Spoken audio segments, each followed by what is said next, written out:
Tonight on Tonight We Race, We almost forget to launch the show because we were busy practicing racing. But anyway.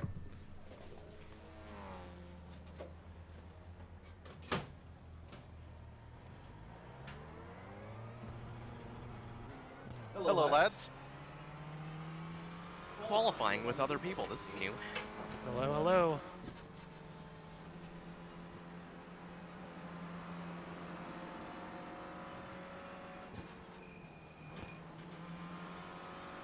Almost forgot to mute the head end.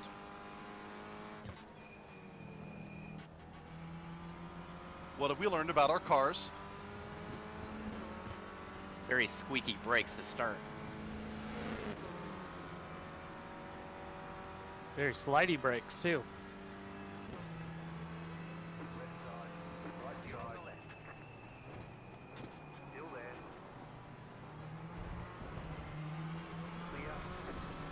Here we go.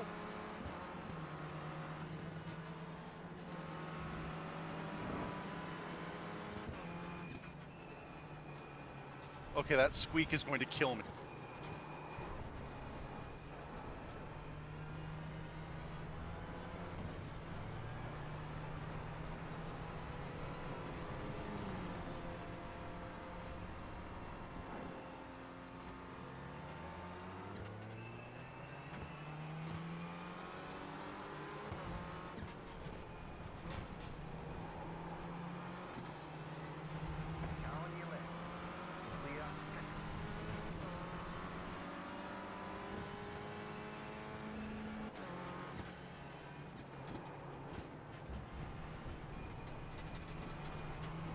I'm just going to let these guys go. They want to have a good flying lap.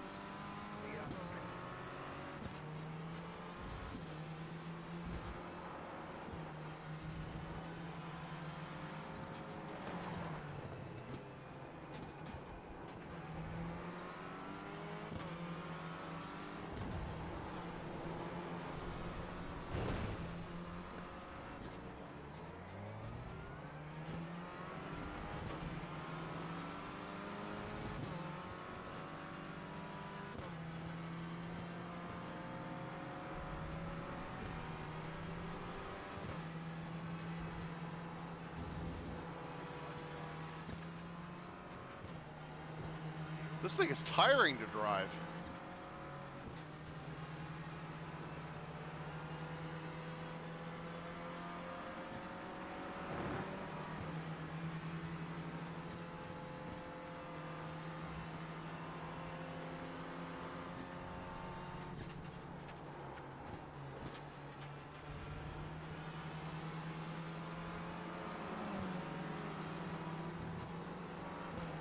I'm stuck in traffic. I don't know how much of a flying lap this is going to be. Turns out if you spin out a lot on the first lap, there's little traffic in front of you.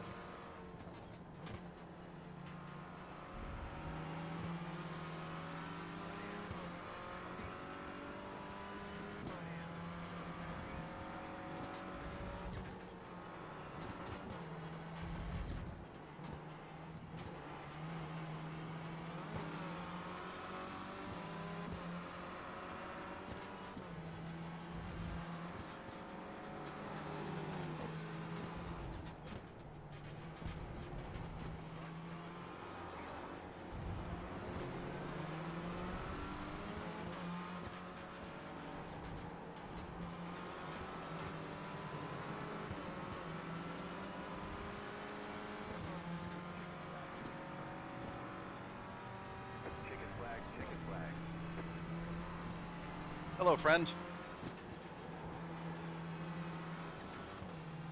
Alright, I got my qualifiers.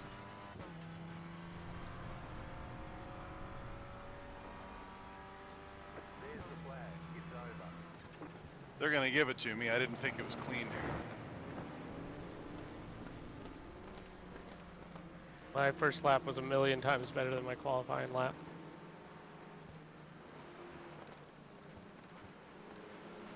Yeah, I did way better in practice. Looks like the splits are... Oh, no, they didn't give me a qualifier on that. We're going to be hanging out in the back, lads.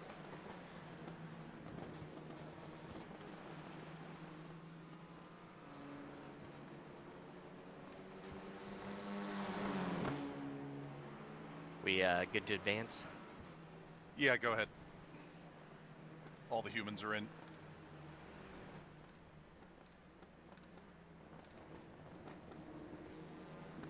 Beam me up. It makes all sorts of noises. Car is farting nonstop. Oh, I think we have to wait for the AI to finish. We gotta wait for Pod 2 to quit taking pictures.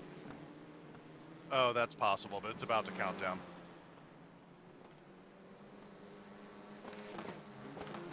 Here it goes. All right, good luck, boys. Gridding in. Oh, this is nice back here. 5 cars left still waiting on 2 cars, still waiting on 2 cars to grid. Waiting on the final car Let to me grid. get that last car.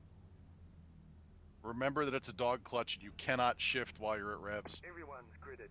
Oh, and we're not in the pit lane either, so I don't need the pit limiter on.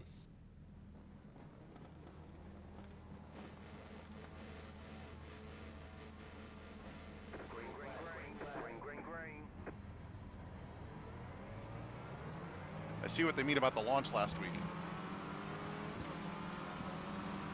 Yeah, I don't know how to launch this thing.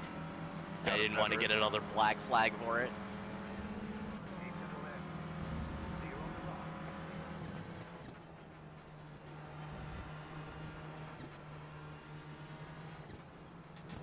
Left side. Clear. This is an impressive single file line. So far, no one's killed themselves. Side.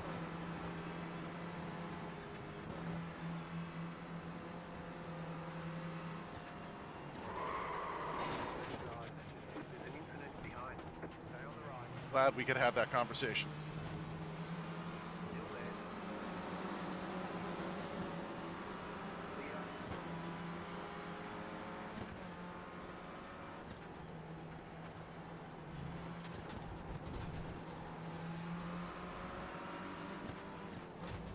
Right side.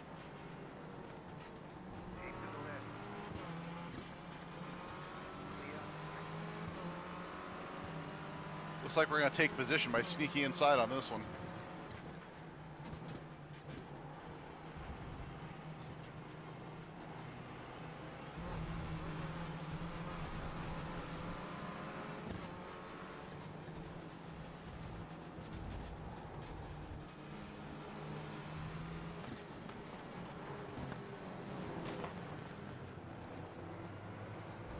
We're now staggered in traffic.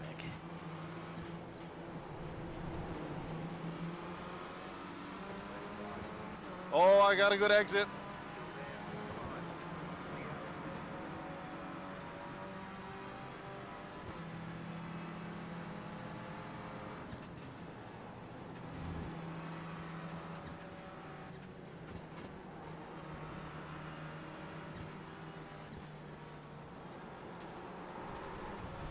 Car on your left. Clear on the left. Car on your left. Still there, hold your line. Car on, still there, hold your line. Bye. Still there, hold your line. Clear, clear.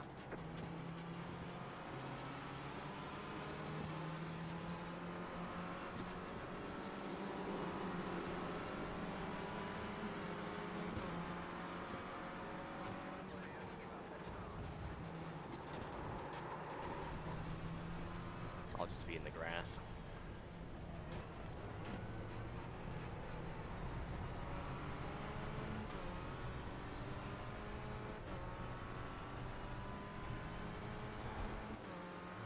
Slow down. You got a penalty for cutting the course.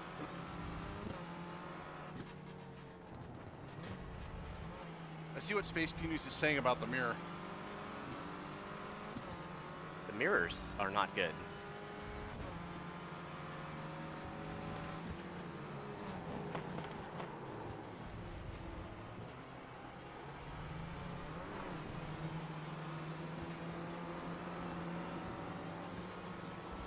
Left side. Stay on the right.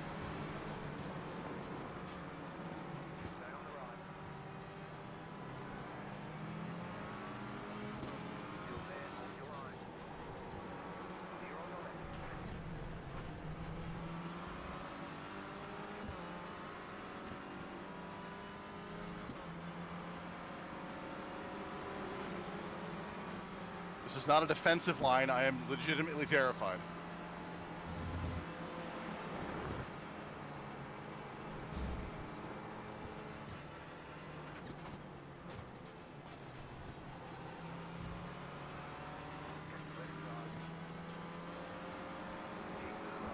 Well, at least I can see the head of the snake now.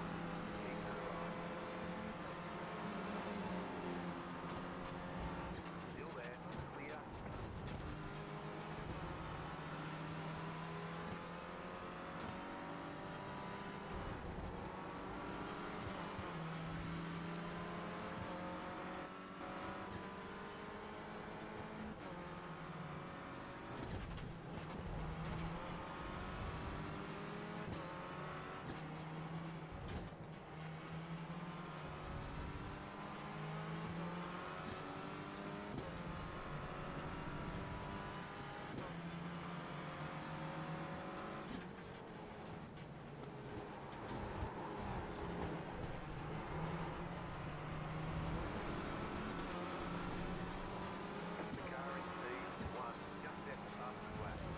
I need to have some words with this black car.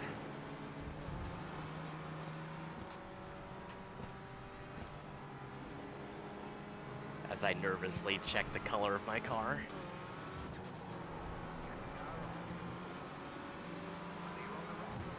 Found the hole.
Here we go.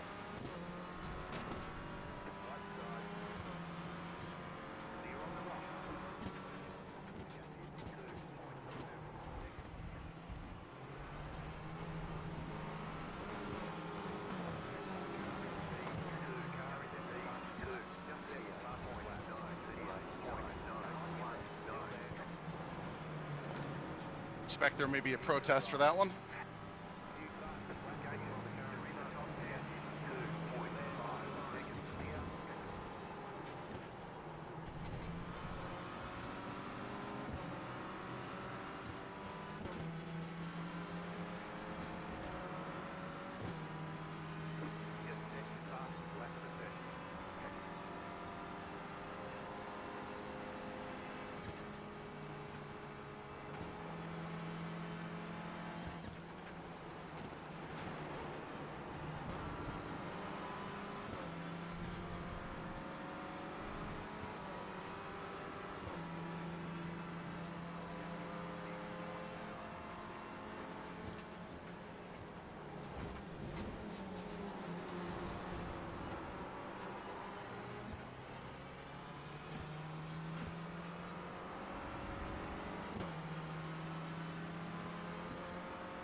Sometimes it's saying no that counts.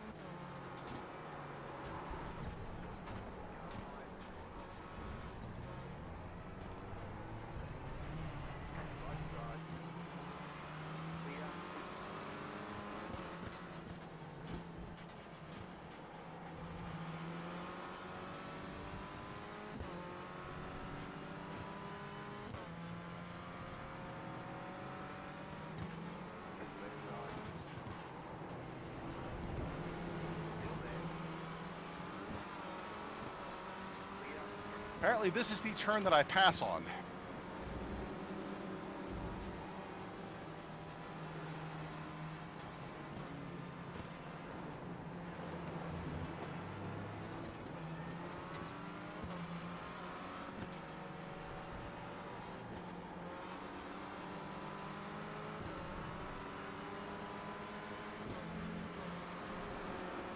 a shift. That's gonna hurt.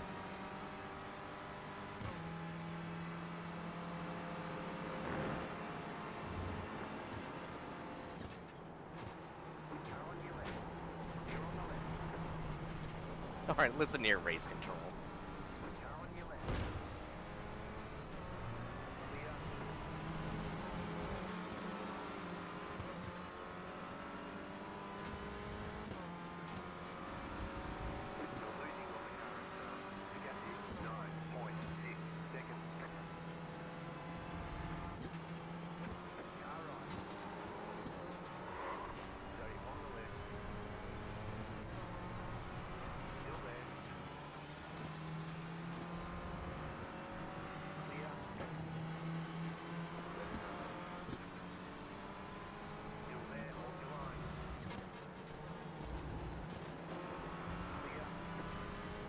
Little fucking monster.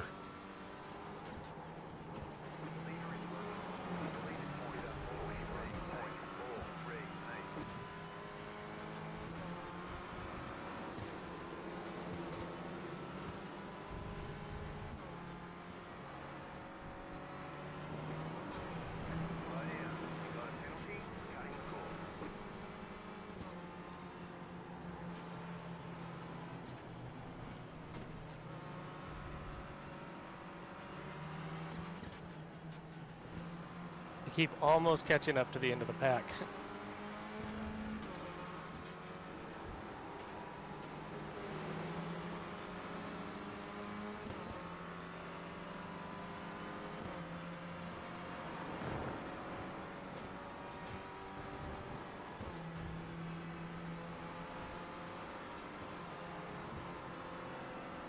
The only thing keeping me alive is how forgivable this thing is when you break loose.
That's what I get for looking at the black box.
Much more reasonable run through there.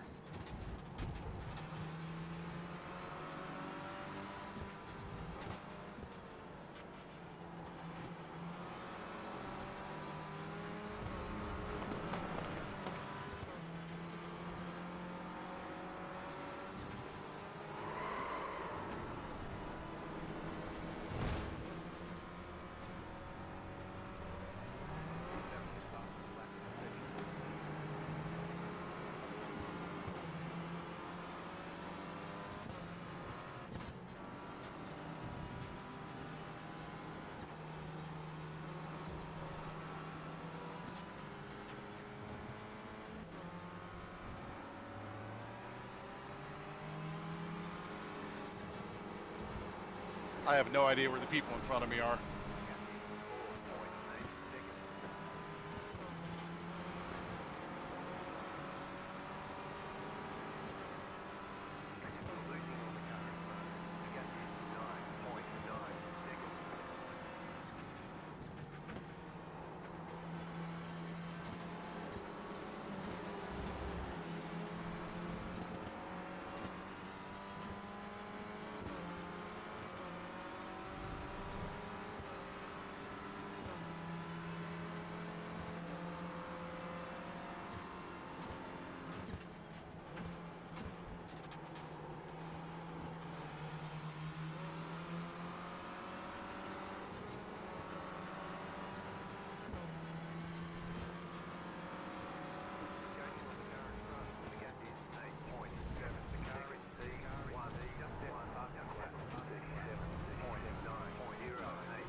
I'm 8 seconds out of being useful.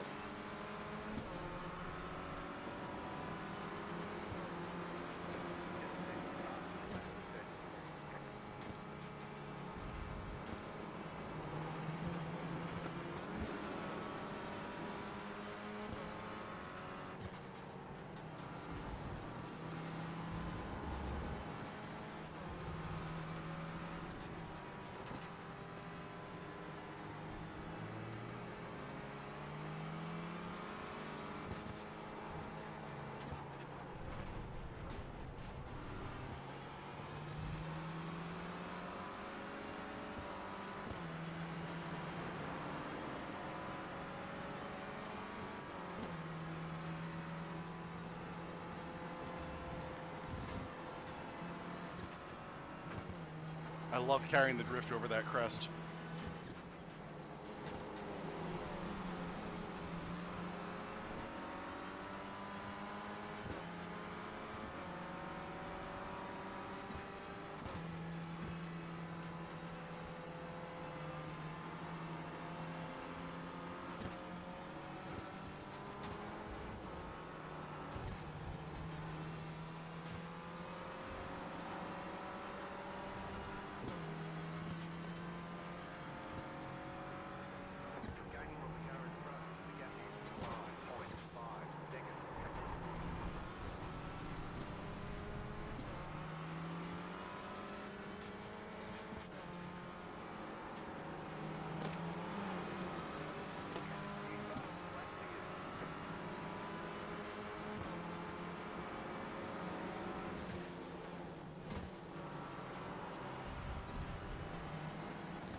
Well, that's not helping anybody.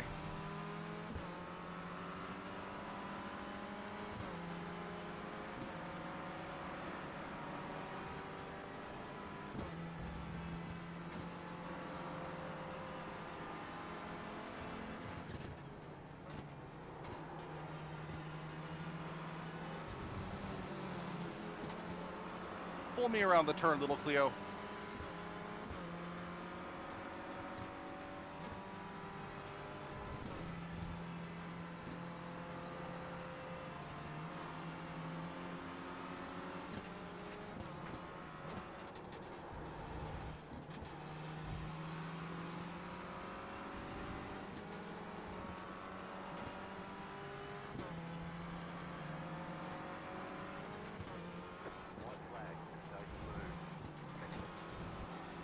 What do you mean stay smooth? Those cars are up there.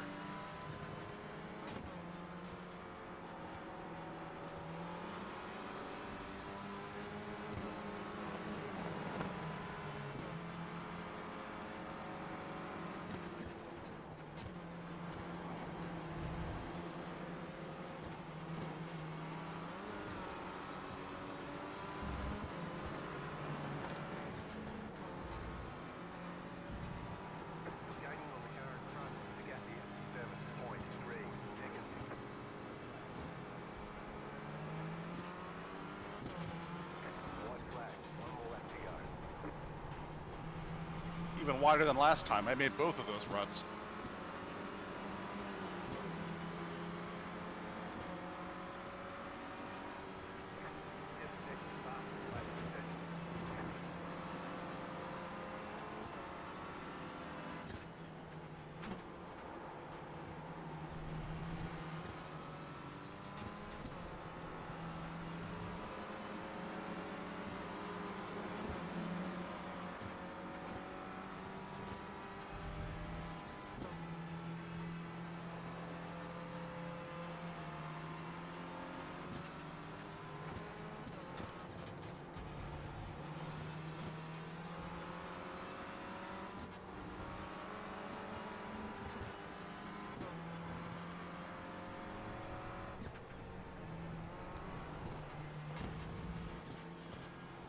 Clearly the red mist has taken me.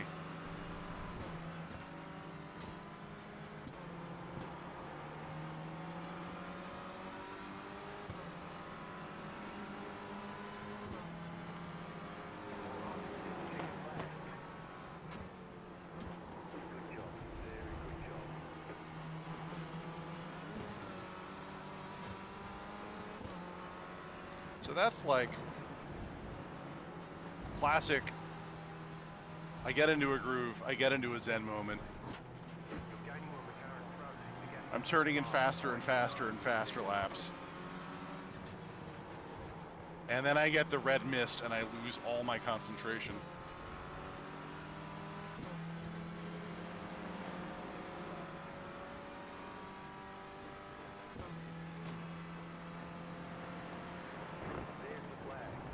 All right, I got 22nd, but I didn't crash, so that's a win. That's always a win, man. Staying in and not getting deked by race control is a win.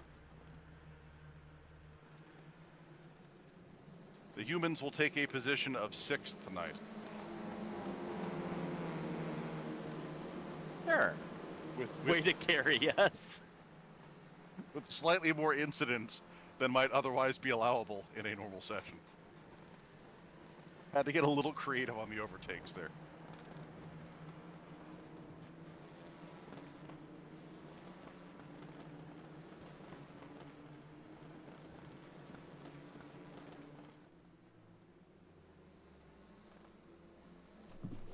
All right, where were we? Kind of exhausting. We do something right about right now. Oh, right. Welcome to Tuesday night on Tonight We Race, Seattle's secret underground racing laboratory. Secret because you're probably watching the F1 pre-race coverage right now. Underground because otherwise Vin Diesel won't come on our show. The racing bit we hope will be self-explanatory at this point, and lab because here on Tonight We Race we want to expose you to aspects of simulation that you may not have convenient access to, not all of which necessarily involve racing. So stick around and maybe you'll learn something, or even better, maybe you'll teach us something. I'm Maradine, your host and project sponsor, and tonight we're operating without a co-host. In fact, it's Saturday, so all the other crews have off tonight and we're just playing around, which is great because that means Mara actually gets seat time. Before we move on, let's take a look at the opening race that we just did. I think I've got a thing for this. It looks like maybe that. Nope, it definitely does not look like that. Looks like that. This is the Renault Clio. It's a cup car, a race-prepped little subcompact from France. The Clio has a long history in motorsport as a single cup racer, or rather a single make racer. This one has a 1.3-liter four-cylinder turbocharged engine, makes about 200 horsepower. It's got a dog clutch sequential manual gearbox, which is why there were some confused faces when we went for the downshift and it wasn't there, because the Clio doesn't actually let you make really super early downshifts, which is good because you shouldn't. Weighs about 2,300 pounds, and as you could see from that race, at least I hope you could see from that race, it's exceptionally forgiving. I 3 or 4 separate times on that track where I was at a slip angle that would have just put me out of the race entirely on a rear-wheel drive car, and the little Clio just pulls you right back out, which is really, really cool. Also, hi chat, Evening Grims, Eating Mousy, Rella, Mateo, and of course Twindigo. We did that on Cadwell Motorsport Park, which I love, mostly because Cadwell isn't really a road racing circuit. In Lincolnshire, England, which is way northeast of London, it was opened in 1934 as a motorbike track. It was lengthened again in 1962 for use in the British F3 series. After that, it's still mostly a motorcycle track, and you can kind of see that both from the narrowness and the elevation changes. It's considered too narrow by modern standards to really do auto racing. But that's kind of what makes it fun, in my opinion, and so we put the Clios on it, which has a very, very small footprint. It's also fun with the Formula V, which has an extremely small footprint, but in that case, the open-wheel nature of the race means those little bumps of contact can be absolutely catastrophic as opposed to recoverable things. In any event, we love elevation changes, and that's kind of accidentally the theme for the night. Looks very similar to the sports car circuit in Ohio. As far as like its actual geometry, like the concatenated V or the truncated V is a fairly common thing. We're going to intro our drivers in a bit, but first let's run the news. Yeah, the dates even match up. What a night. So, if you're not here, you should probably be watching the Formula One pre-race coverage in Las Vegas. It's understandable that you're not. Thank you for being here. We really appreciate it. Obviously, the big race is tonight. And let's talk about why this is a particularly big race tonight. And the answer is all sorts of interesting things happened in qualifier. Let's call out what I think are the two drama bombs for the night. The first is the number one ranked driver, Max Verstappen, who is way out in the lead of the Drivers' Championship, qualified one position ahead of Lando Norris, who is the second place in the championship right now. Verstappen has enough points to win the entire championship outright if he stays ahead of or within 2 places of Norris tonight. And thanks to qualifying, he's actually starting in front of Norris. So don't know what pit strategy or tire strategy or anything else might bring out of the night. But all other things being equal, Verstappen has a very strong chance of just ending the championship tonight, even though there are 2 races left to go on the season, which for him is pretty cool. Probably not so great for Norris. The other interesting piece of drama is Lewis Hamilton finishing qualifier Q3 in 10th. Which was not a particularly good finish for him, Lewis being an otherworldly driver. But the real kicker here is that if you go and look through all the qualifying times from Q1, Q2, and Q3, Lewis actually turned in Q1 the fastest lap of any driver in any qualifying session during qualifying. Like, he was flat out the fastest in Q1, which of course elevated him into Q2, where he gets to defend that position again, and then in qualifier 3, he just kind of blew it and went wide, which is unfortunate, but he still starts in the top 10. His team's pretty confident that he can still podium. He's obviously being much more modest on camera. The other awesome piece of news I want to touch on tonight is this is actually the 67 Jaguar Shagwar. This is the car from the Austin Power movies, all 3 of them, and they never made more than one. It was always this car in each of the movies, and it's pretty special. We did a little bit of digging. This one's going up by Mecum Auctions, so not Bring a Trailer. Mecum Auctions in January, late January, so that's going to be pretty cool. Got me to thinking, what's this thing actually worth? What would an actual reasonable price for a Type 1 or for our Series 1 Roadster actually be, let alone like a world famous Series 1 Roadster? So we did some digging and we took a look on Bring a Trailer for Jaguars from that general era. And there's actually hundreds of them that have sold since Bring a Trailer opened. This is just the E-Type Jaguars that sold within the last 2 months. However, you will note that all of these are 70s plus. These are Series 2, Series 3 E-Type Jaguars. None of them are actually a Series 1 like the Shagwar. If you enter the specific model year information looking for a Series 1 Jaguar, only one in the history of Bring a Trailer, and it was the hatchback at that, the coupe. So there really isn't a precedent available in a lot of the public record unless you go start trolling through Soothbys and other whatnot and trying to figure out like what this thing might go for. But I'm actually going to pay close attention to this on the 25th because there aren't very many of these, and that one's famous, which is pretty cool. And that's the news for the night. The schedule is obviously you just saw the cold open, which was the Renault Clio RSV on Cadwell Park Circuit. Feature race 1 for the tonight is going to be the FIA F4, which is a homologated, very common class open wheel car on Willow Springs in the desert, which is really cool. And then feature race 2 tonight is going to be Stock Car Brazil on Interlagos. Where else would you hold Brazilian stock cars on? Which is also going to be great. In addition to elevation changes tonight, the theme for the evening is basically stuff we haven't done before, either in development for the show or in actually any of the episodes that we have done so far. And so that's going to be a lot of fun. This is all new material for all of us. So with all of that being said, let's go ahead and intro the drivers for the night. And I'm going to go flash on the danger button because I think it's about time to get all the pods. All the pods have already been loaded in.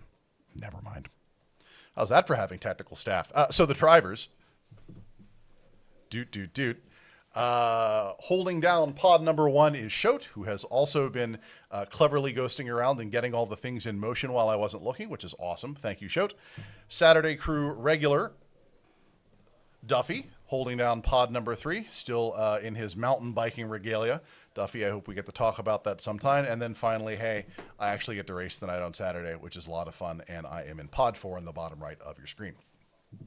So there are no standings because Saturday night does not keep score.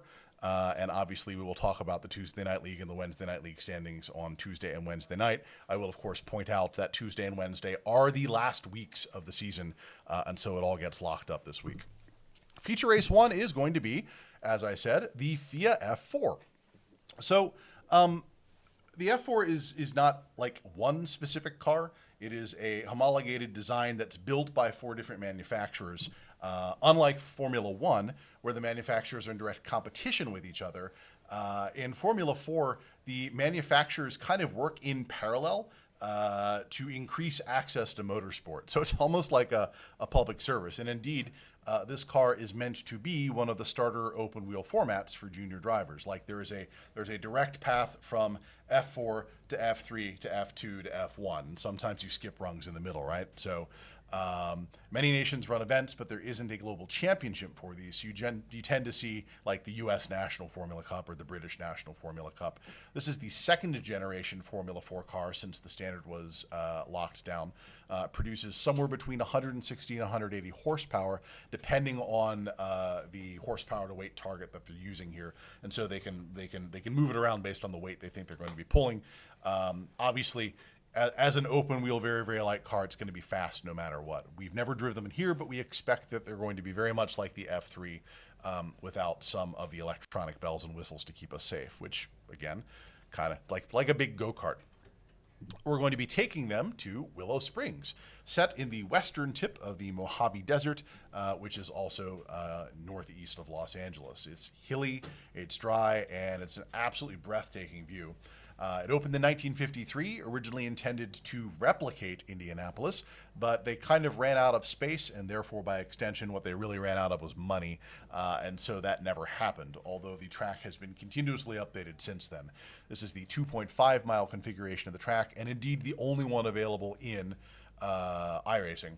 And it features undulating terrain, lots of sweepers, and no chicanes to bounce off of, which is great because we just came out of Cadwell Park, and I don't think we need any more chicanes for the evening.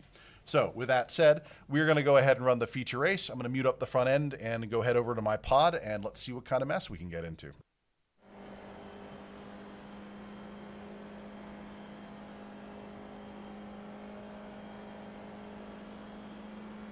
Aaron's going to be very tired after this one. Pod mic check, pod mic check. Yep. Mic check, mic check. I gotcha. Why is your arm going to be tired, Shoat? There's no power steering. What force are you running on? 7, I think. Even this is spicy. Well, we're running on 15, so now I'm a little scared. Good luck. Hey, it's got a pit speed limiter.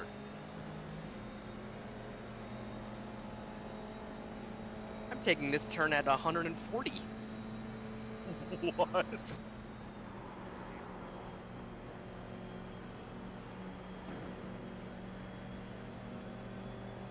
not 100% clear where the pit ends. What is going on here?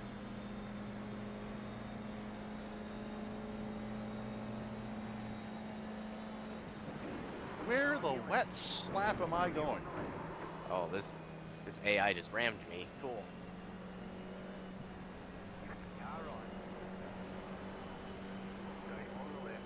Well, this can't possibly be a mistake. Well, now we know what a pit exit looks like.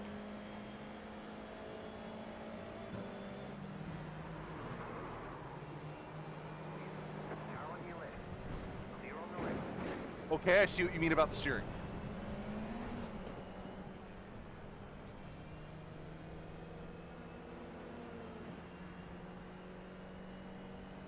Holy shit.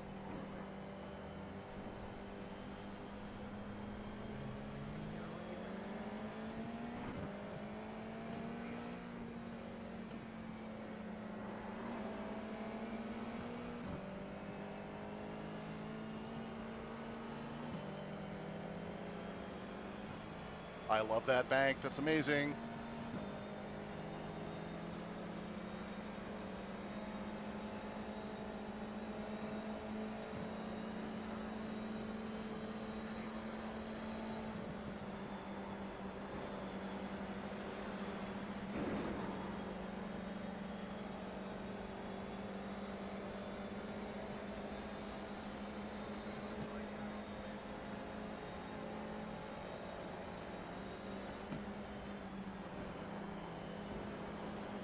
Okay, this is a cool track.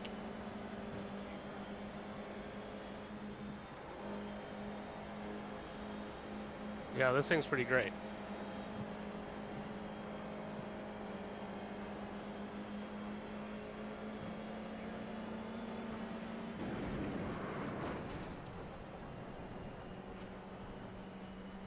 Oh, that fence is not real.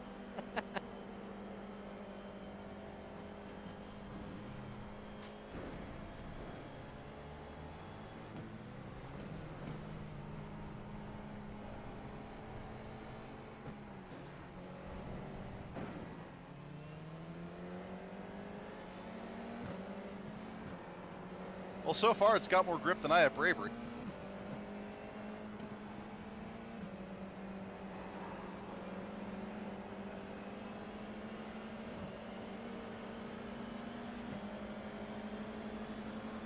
All right, you can quali us whenever you're ready. Okay.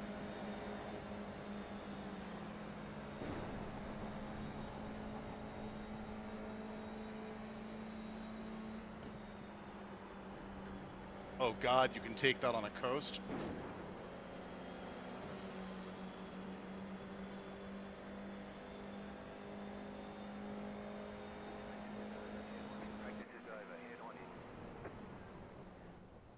What a machine.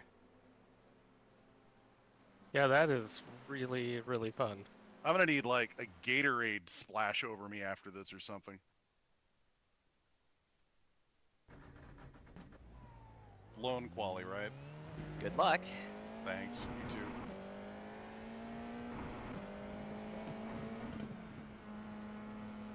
Here we go.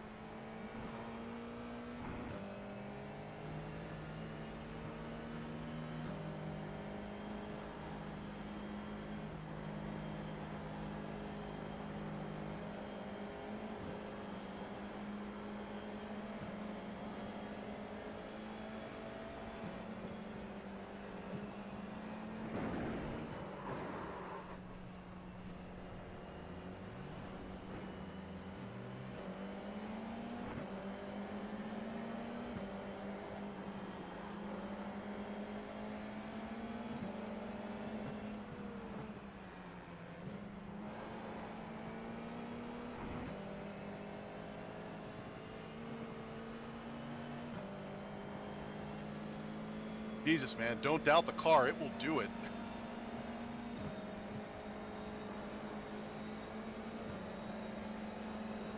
wasn't kidding when I said 140. Green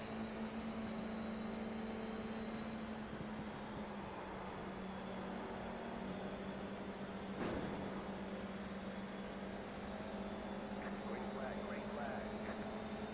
Okay, here comes your time flag.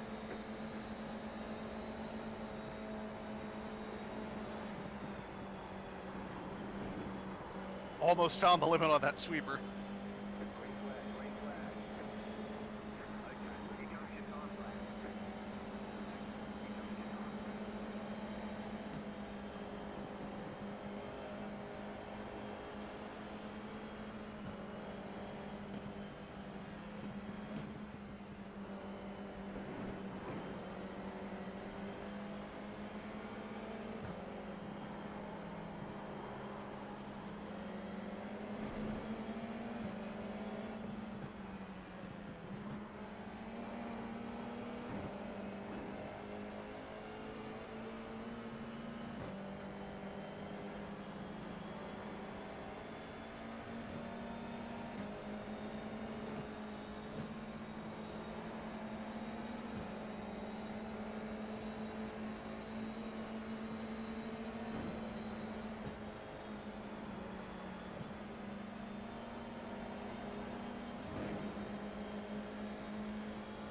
Come on, hold through it.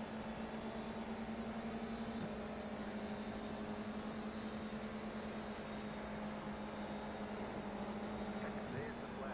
Give it over. And across the line.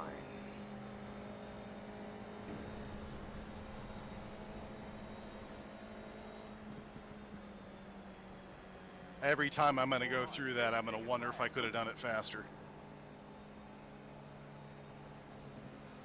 Based on the standings, I think the answer is yes. How bad is it? We've got like 4 seconds in there.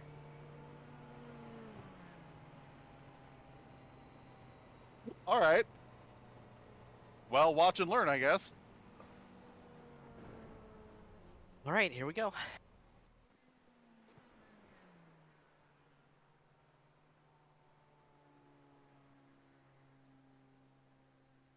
Oh, yeah. Oh my.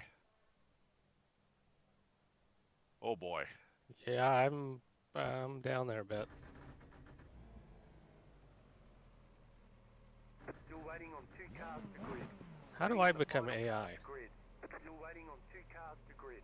It's a really great question. I think a couple companies are working on it.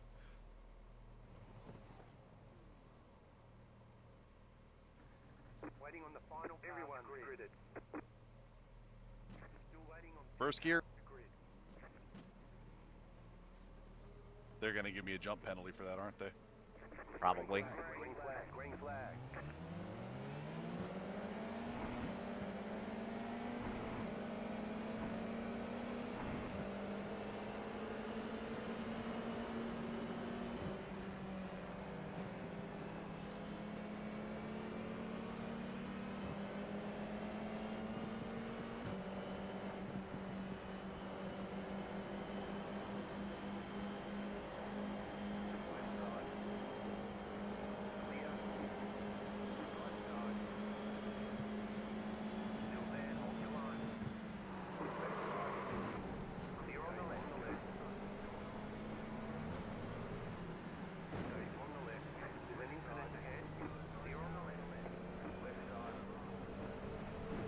I think I may have committed a.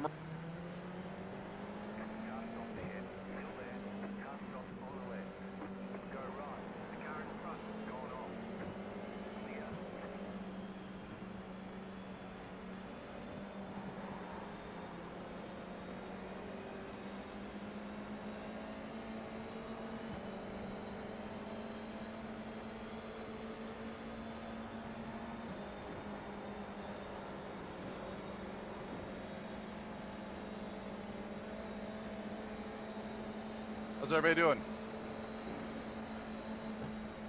Hanging on. Barely hanging on.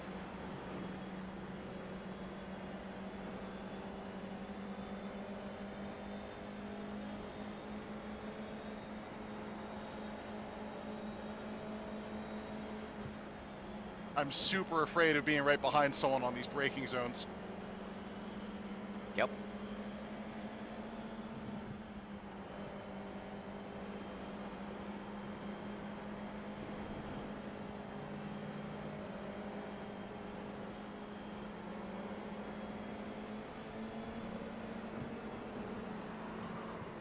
Fleet car ahead. The car in front. All right, I finally crashed. Car on the right. I've discovered I'm driving it like a Clio, and I'm not altogether disappointed.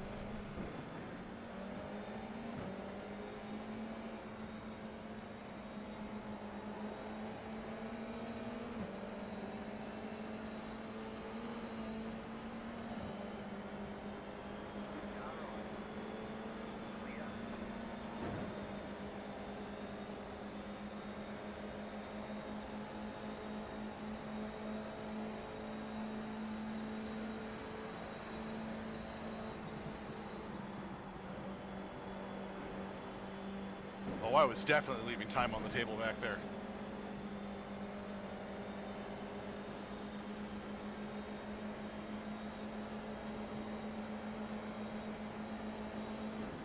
Left side. Clear.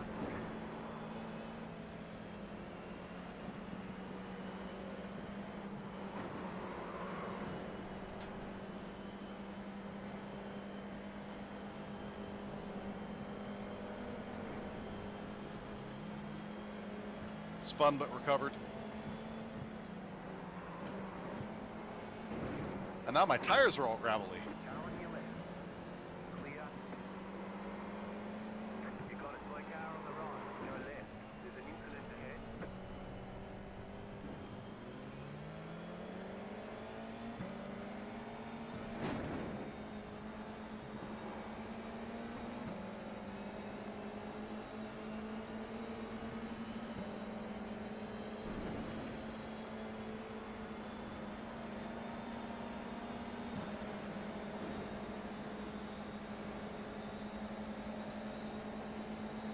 See if we can't make up some time here.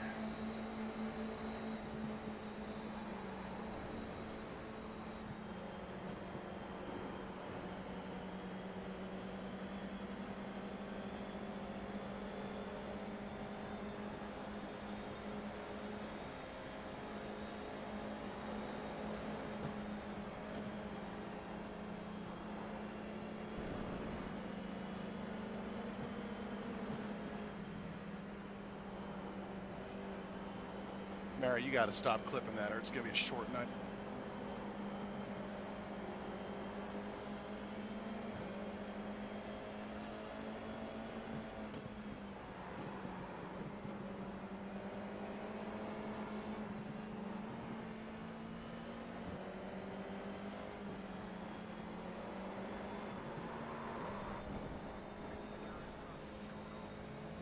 I am 7.5 seconds out of relevance. How you doing? I spun out 3 times. Right.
Pardon my mess.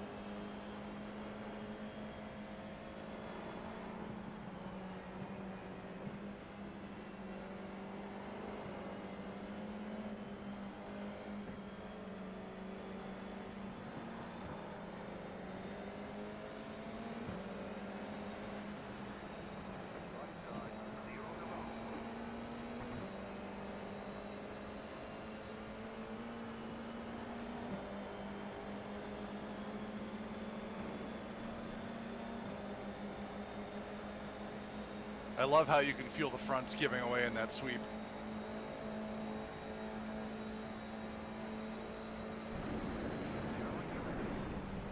And I clipped the dirt. Cool. Oh, I'm upside down. Is that a sponsorship stunt, or what are you doing? I will see you in a minute. No, it turns out that when you're on dirt, you can't actually stop, and so there's a bank that just flips you at the end.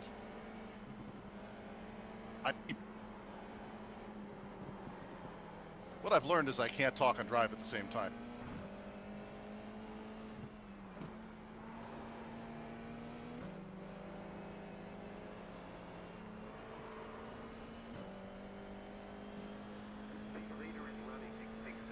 I keep getting cut hard on the snapback from that hard left. I got stuck in the gravel on the side.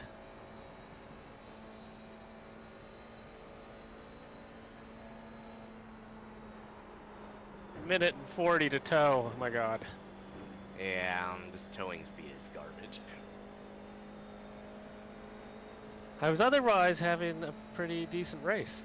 I mean, I was like however many minutes behind anybody. We're done. Get going. I was mostly keeping it on the course.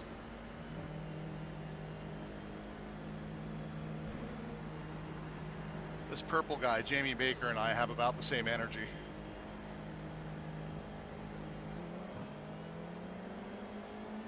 Well, apparently we have a Jimmy Broadbent AI tonight.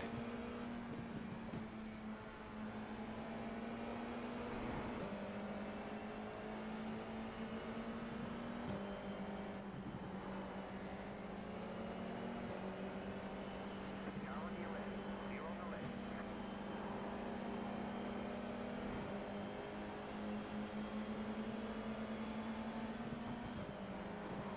Coming for you, Jamie. Still towing.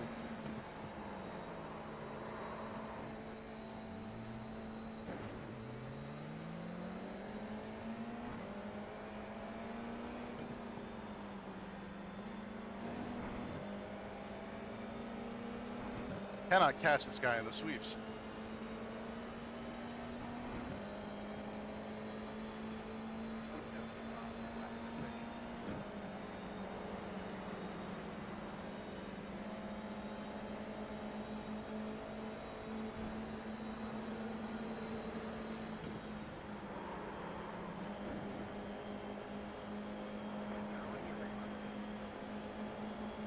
I'm free. Clear on the left. The car behind you, pity. Jamie got.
With an eye towards safety.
on, fast lap. That was your fastest lap in the session.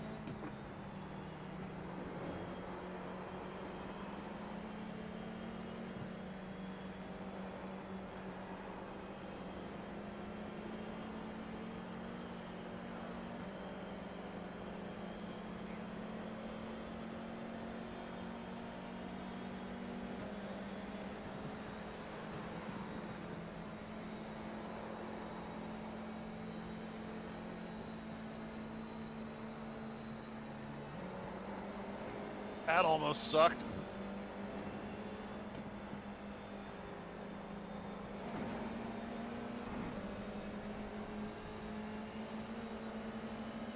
Hey, the tear off visor button works.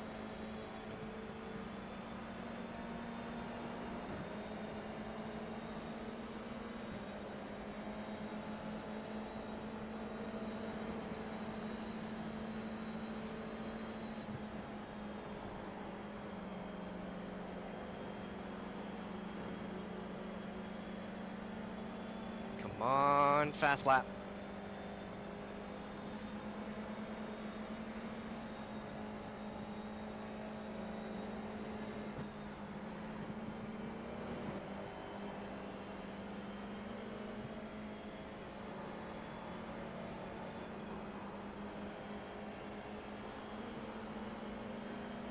I'm trying to get pace on the next pack, and it's not going to happen.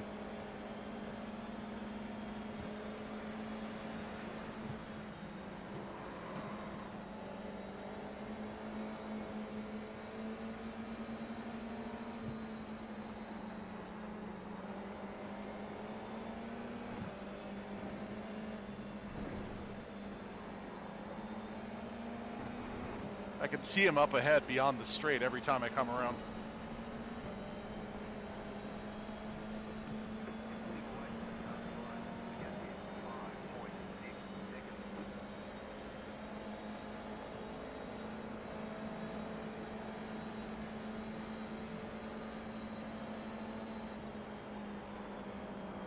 Now I know how Conan feels when he's chasing Dr. Gould.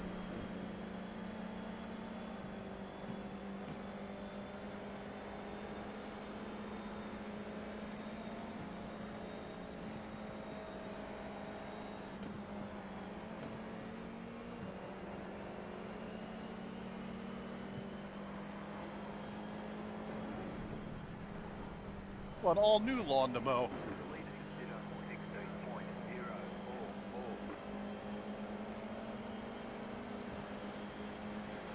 Leader is running 16.044.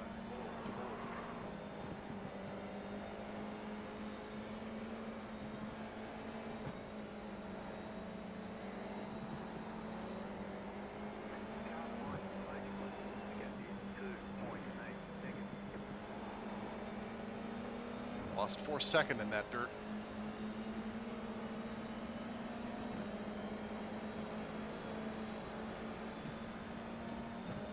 You lose another 1 minute 13 seconds.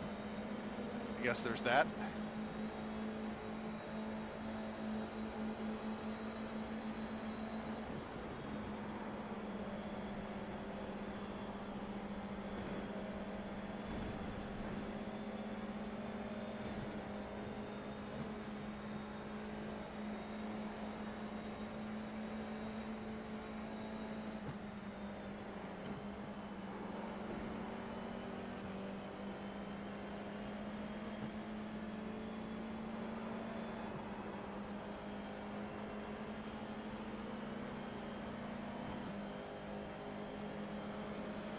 Three minutes. Ganbatte.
Shitty shift. I don't know why I did that.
The secret is to unload the suspension gently and not like an idiot. The leader is coming up with you, and not at once.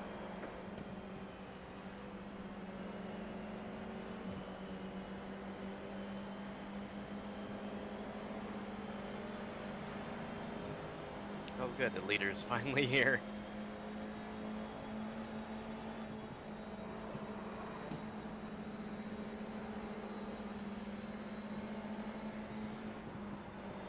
Car on your left. One flag, one all left to go. Clear. Last lap. Last lap for me.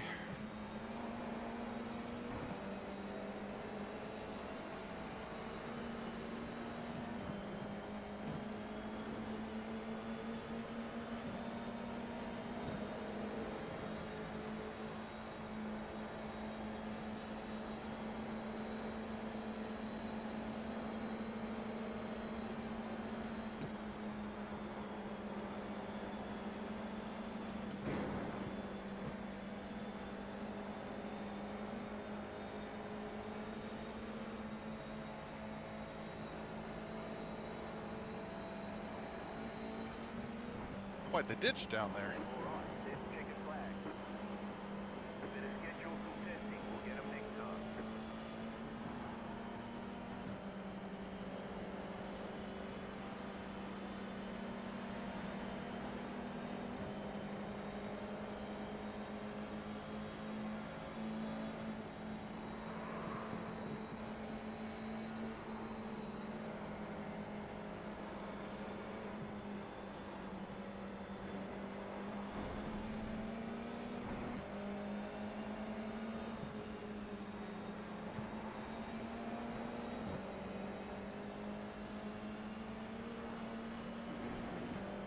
There's the flag. It's over. And I'm out.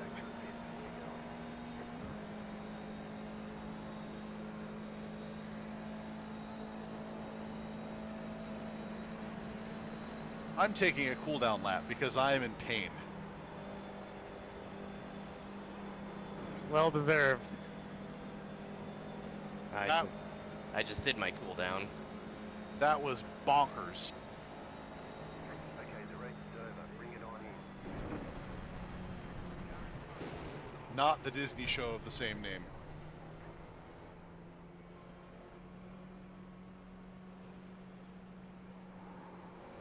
Well, I crashed a couple of times, but my lap times kept getting better overall, so I won. Something risk equation.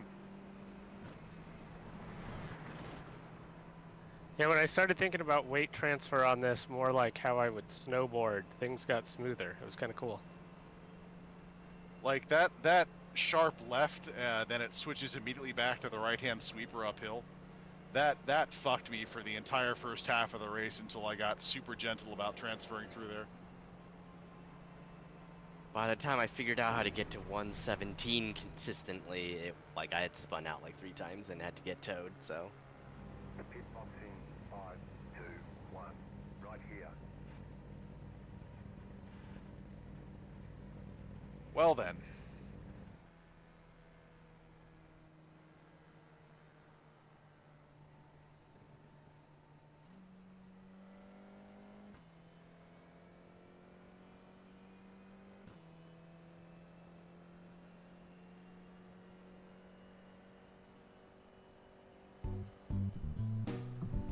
That was a lot. Oh my God. Where, one moment.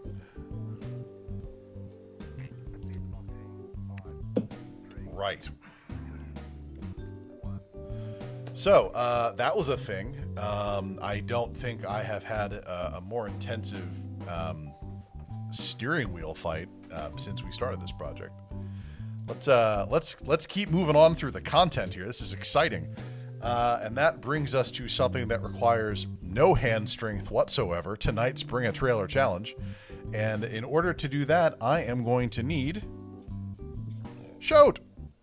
Shoat, you're up first, buddy. Oh boy. How you doing? I should have turned it down to 5 meters. All right. Hey, I got something for you. Not a tractor, I heard. Shoat the tractor Shooterson. Oh boy. Yeah. Here's what you got tonight.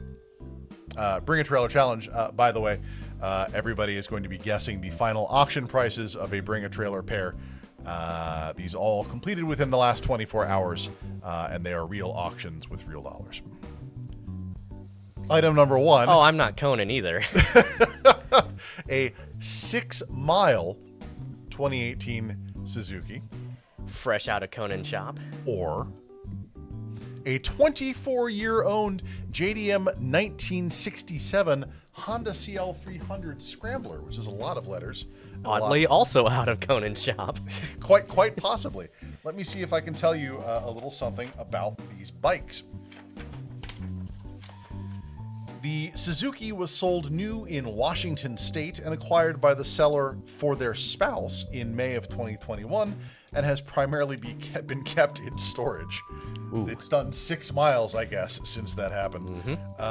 Finished in black with red and silver graphics. Power is provided by an air-cooled 200cc single overhead cam, single cylinder paired with a 5-speed transmission. Stuff.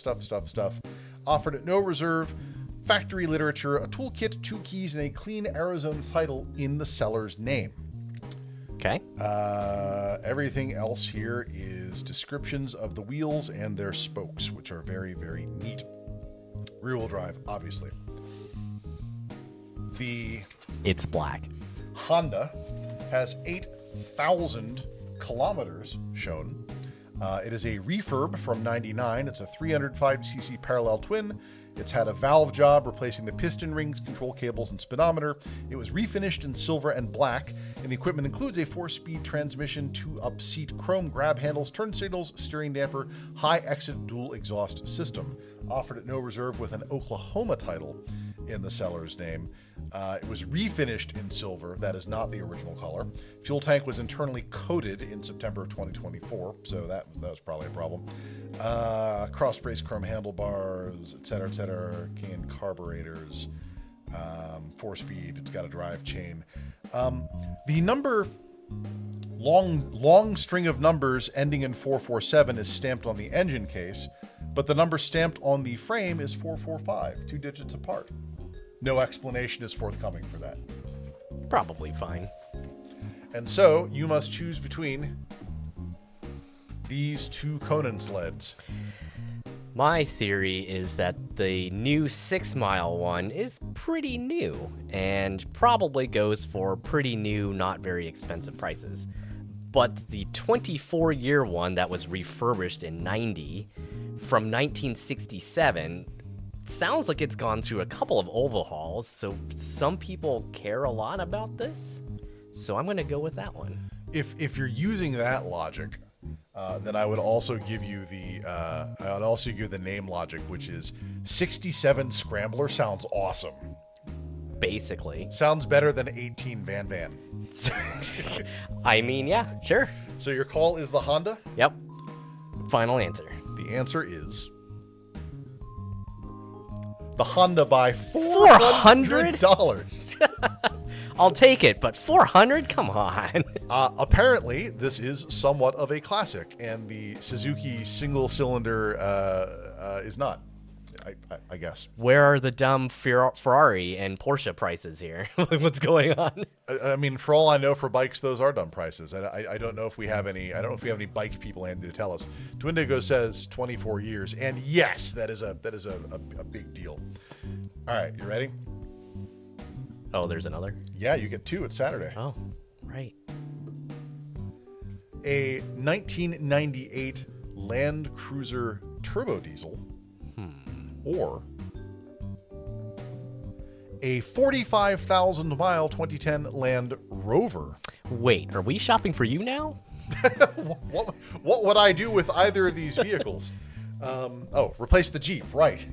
Well, The Jeep, for the record, that is still sitting at a dealership in Bellevue because of a water intrusion issue, not related in any way, shape, or form to off-roading, and that's a separate story for another time.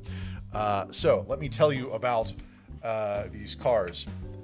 Both of them do things to land. The one on the left cruises it, and the one on the left the one on the right roves it. The 98 Land Cruiser is a right-hand drive Japanese market example. The 4.2-liter turbo diesel inline 6, which is a lot of liters for an inline 6. Aftermarket wheels, active height control suspension, fender-mounted mirrors, window rain guards, running boards, receiver hitch, includes air conditioning, cruise control, rear view camera, which you wouldn't normally find on a 1998. wow, yeah. It was acquired by the seller in 23, imported to the U.S. later that year. It has 158,000 kilometers on it and offered at no reserve with a clean Ohio title. Left the factory finished in white pearl mica, which I believe... Kind of looks like that color? yeah, I mean, I think that's what that is. Side marker lights. It's got bucket seats. It's got a display linked to the rear view camera that is an aftermarket installation. Yep. Additional amenities include factory stereo, air conditioning, et cetera, et cetera, et cetera. 180 kilometer an hour speedo, 4,200 mile RPM red line. The owner themselves added 15,000 kilometers here. Had 202 horsepower new. Okay. In 2023, fluid film undercarriage protection was applied to it. The Land Rover has 45,000 miles, substantially less. Yep. Registered to 2 owners in Florida until 24. This is Stornoway Gray over jet leather, locking center diff, electronic air suspension, 20-inch wheels, rear view camera, Harman Kardon Logic 7 audio. It's a 5-liter gasoline engine that drives all 4 wheels through 6-speed automatic transmission, clean Carfax report, clean title, 20-inch wheels, heated everything, glass sunroof. When it was new, engine was rated at 375 horsepower. It's a ZF automatic transmission, and it's got a dual range transfer case. They are both, for their era, the whole package. Normally I'd go with the newer one, but I am reminded that diesel things for some reason spiked recently. Things just aren't available here in diesel anymore, so that might pull a premium? We also know that Land Cruiser people are nuts, but also Land Rover people are nuts. Nuts versus nuts. Well, I mean, let's go 98. There's got to be something special about it. It's limited. Shoat for the Land Cruiser. Chat, what do you think? I know that both Mateo and Twindigo like to play along at home. 98 Toyota. 98 okay, Toyota. yeah. All right. You ready? Aw, Was the Land Rover. Is this the first one you've gotten wrong in a while? no. I think I've gotten a lot of the Saturdays wrong, actually. I feel like you get them when it matters and it's for points. Yes. Well, that's what counts. Exactly. Well, Shoat, thank you. Let's move on to the next challenge, which involves bringing me Duffy.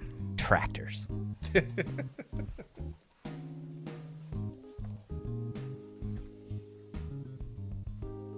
I know, Mateo. I am so harried when I'm putting these together that it takes me all of an hour to forget the actual prices and which one wins. And so I am frequently doing these blind because I just do not remember, and I am as surprised as anyone, frankly. Duffy, how was your F4? That was freaking awesome. Yeah?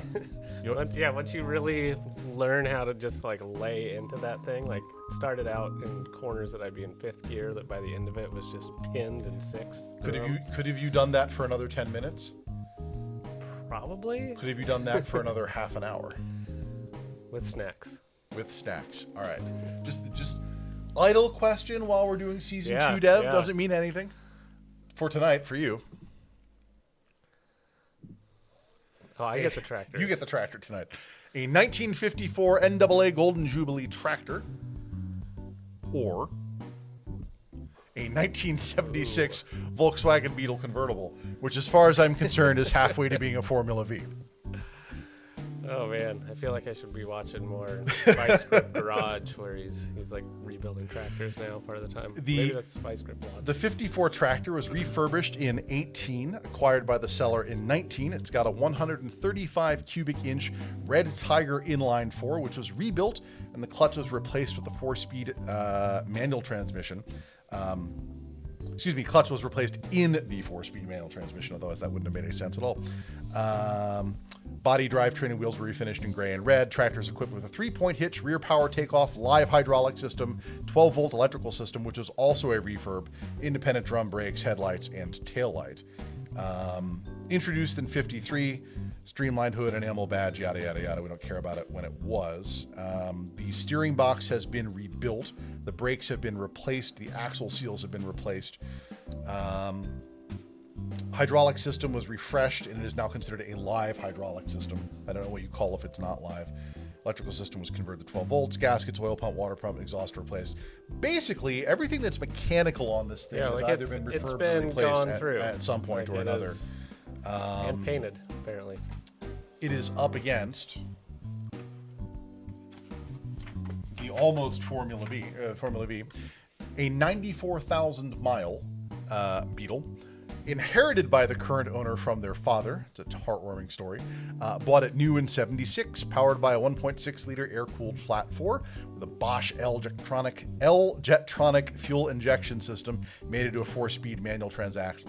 Literally put this thing on a tube steel frame and you've got a Formula V, which is, to me, actually kind of hot. Finished in red over black leatherette, 15-inch wheels, drum brakes, McPherson struts. This 1303 convertible shows 94,000 miles and is now offered on dealer consignment at no reserve. Has the manufacturer's literature, parts manual, touch-up paint, historical registrations, partial service records, and a clean Idaho title. Other stuff in here. When it was new, it was producing 48 horsepower at 73 foot-pounds of torque, which, on a tube steel space frame, can be a lot. You'd spin the tires on a wet day. Yeah. And so, you have to make a choice. Which one of these folksy tractors I went for more? Well, to be fair, I don't know the used tractor market. I haven't spent a lot of time used tractor shopping. I think it's the Beetle just because of the nostalgia, and people are somebody that's a collector is gonna pay a ton of money for that, or somebody would probably pay a ton of money for the tractor. Or someone's going to strip it and turn it into a race car, Yeah. because that's your donor right there. Chat says, Grim says tractor. We've got a vote for the 76 Beetle. And now we have to find out. The Beetle Just buy, barely. $1,100. Good lead. My aunt had a convertible Beetle. I remember riding around in that thing and just thinking it was so awesome. It is. Every single metal edge of the hood and the trunk is a lethal weapon Yeah. that is prepared to end your life. And even inside, there was like nothing. It was just all rough metal edges on everything. Yep. All right, here you go. Last challenge for the night. Round 2. A 13,000 mile 91 NSX with US drive. Or a 2012 911 Carrera 4 GTS.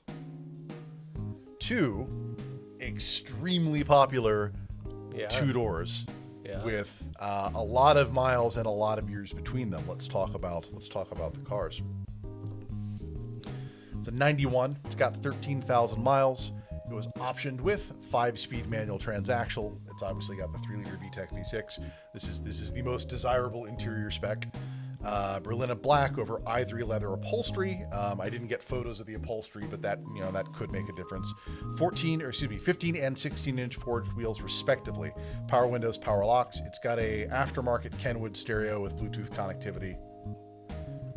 Acquired by the selling dealer in 2017, now offered with manual, 2 keys, clean Carfax report, and a clean Arkansas title.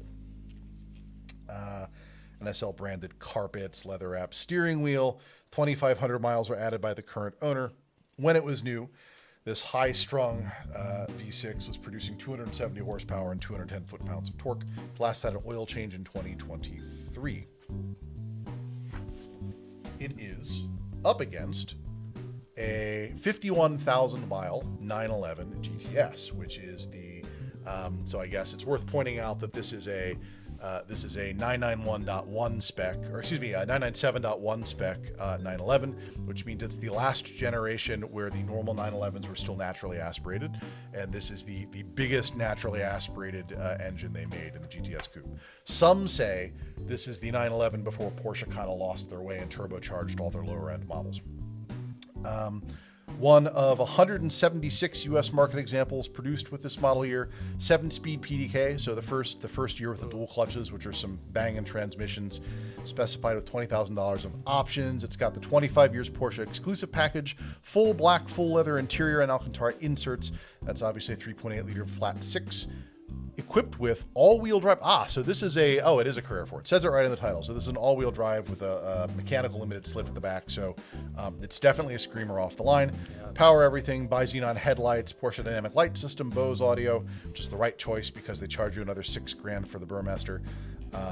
51,000 miles on it. And I apologize, it's a 9972, not 9971. Other interesting things, speed activated rear spoiler. Comes with covers. The RS Spyder center locks are obviously aftermarket. The GTS does not normally come with center locks, and that makes it considerably more difficult to do your own maintenance, frankly, because you have 5-foot freaking breaker bar to pry the wheels off. So, like most Porsches on Bring a Trailer, there's like 3 more pages of crap, and I'm not going to read them, other than at the factory it was 400 horsepower, which for this generation of 911 of a non-GT3 trim is a lot of horsepower. The undisputed classic of the genre versus the undisputed king of the expression. Like, yeah. I mean, if I was picking to like put in my garage, it would be the Porsche. But I think the collector market's there for the NSX. This is a tough one because the collector market's there for both of them, but the 911 is better, objectively, in every conceivable way. However, that's an NSX. And that's the problem with this auction. Mm-hmm. Like, that is a close to pristine NSX. And, like, they're unicorns. Yeah, and there was just fewer and fewer of them every minute. What's the unicorn factor cost? You have to make that call. We'll go with 100,000 difference between the two. That's probably insane, but chat says the NSX. Let's see if y'all are right. Not 100,000. It's the NSX, but only by $6,000. Yeah. Part of that is because even used, relatively common Porsche prices are now nuts, and there are better, slightly better examples of the NSX. It's still like it's a 40-year-old car, right? Almost a 40-year-old car. It's a 25-year-old car. There's no wrong answer to this one. I would be thrilled to have either in my garage. For real. But that's not what this is about. What this is about is hitting the button on our last race. I think. Is that what this is about? Tell me that's what this is about. Yes. Feature Race 2. Bump. Pretty sure I've got a talk track for this. I do have a talk track for this. But bump. We are racing for the final race of the night, Stock Car Brazil, which is a either, in this case, a Cruze or a Camry. And Stock Car Brazil is kind of one of the low-cost feeder leagues in road racing, obviously based out of Brazil. The Stock Car Brazil format is so popular that people come in from out of country to race it. It is an extremely popular format. These guys are packing around 400 horsepower, and they have exceptional handling qualities and big gooseneck spoilers. And it's going to feel a little bit like touring car, which is a lot of fun. We're going to take the Stock Cars Brazil to where else? Interlagos, frequent home of the Brazilian Grand Prix, and exceptional track with long straights, sweepers, a section called the Pine Tree, and just really fantastic racing, nice wide turns and corners. This is kind of where these cars belong. And so I do believe that we are getting the pods all set up here. It looks like they are already in on the practice. And so I'm going to go get myself suited up, and let's go see what we can do in these stock cars.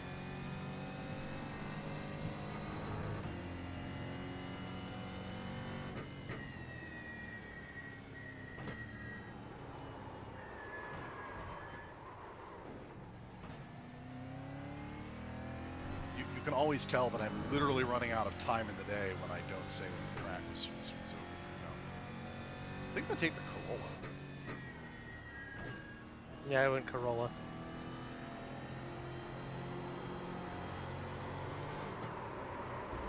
Ooh, it's gonna be one of those days. Yeah, you're getting spicy over there, it sounds like. You cut that corner and got a slow down penalty. I can feel your actuators through my seat. What are you doing? The don't knock and drive. This is not a rally race.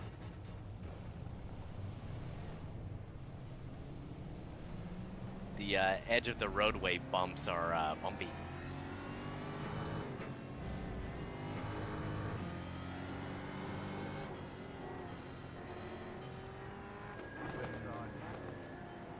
Remind me to update the Tuesday and Wednesday score sheets before we close out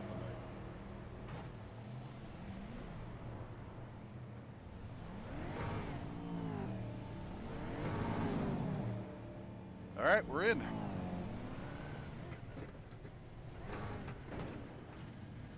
This pit lane just keeps on going. These engines are chunky. Oh, that's a noise.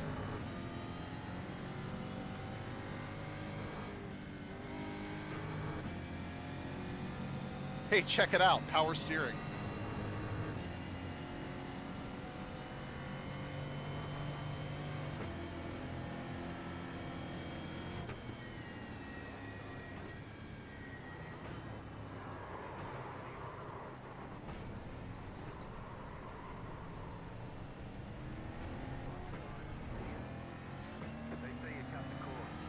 These brakes suck.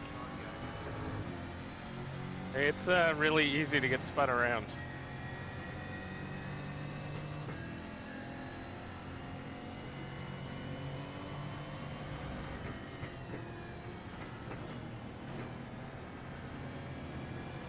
The shift makes a really satisfying clunk.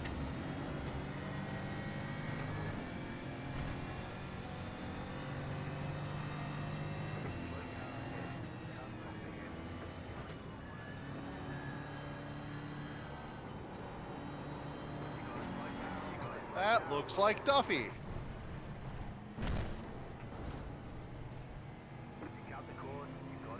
Yeah, probably is.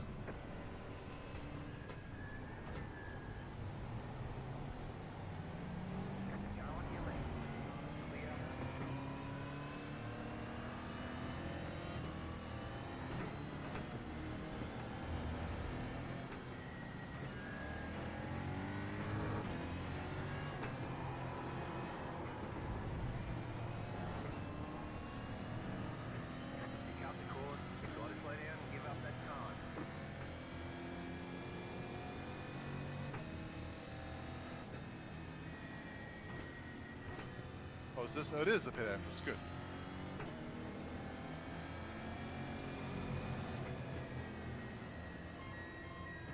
Pit box in 3, 2, 1. Right here. My view is off.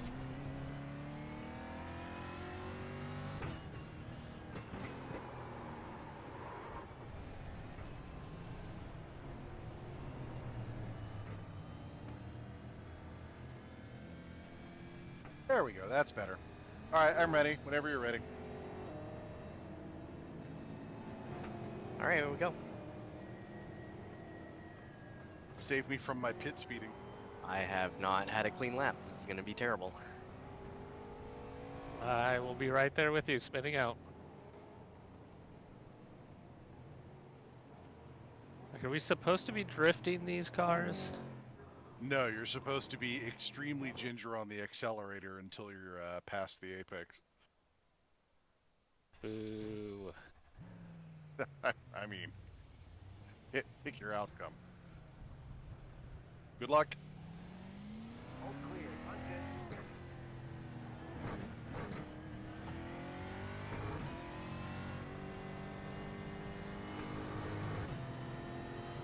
What a left.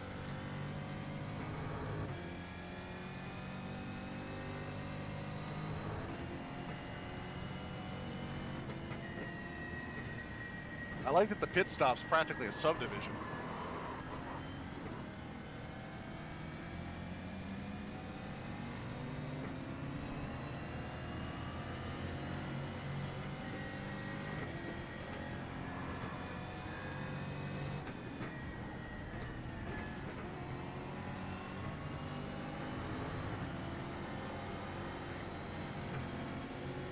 Yeah, they will break loose under full load. I'll break loose if I look at it wrong.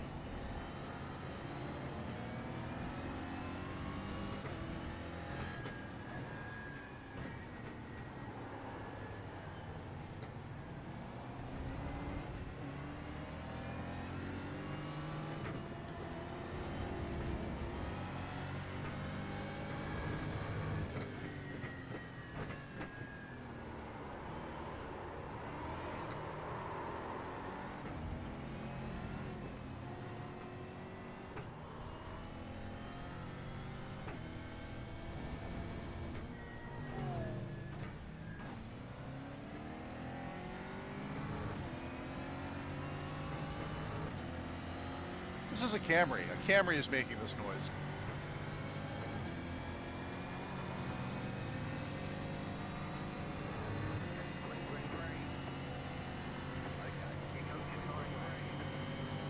You know what? Let's not time this lap.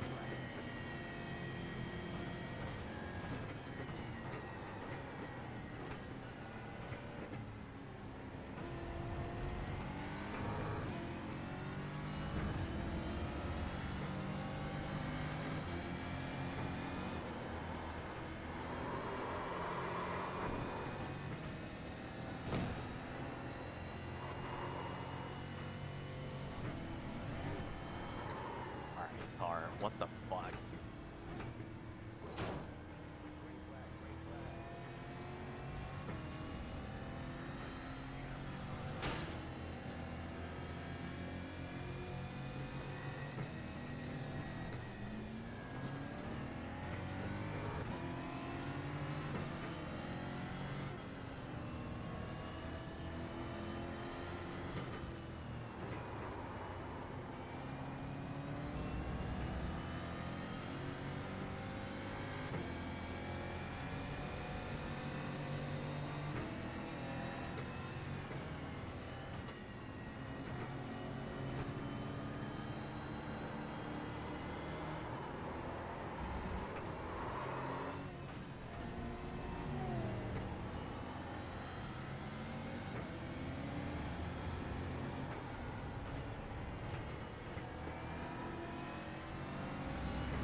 All that plus traffic.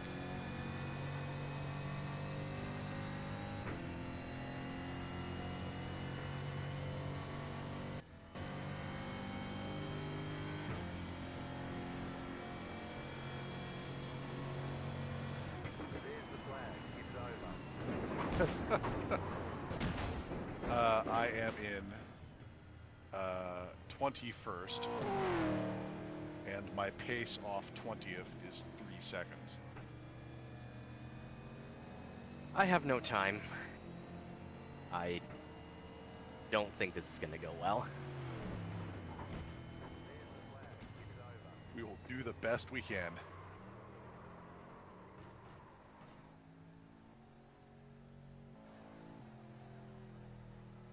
That's a nice touch. The PA system's in Portuguese.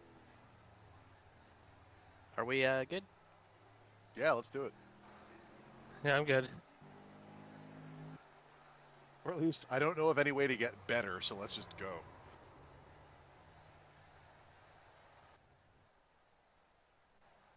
My qualifying lap was 157. Oh, look, the sun's setting. Does that make my tires stickier? Still waiting on 2 cars to grid. I suspect it's the opposite. Waiting on the final everyone's grid. Still waiting on 2 cars to grid.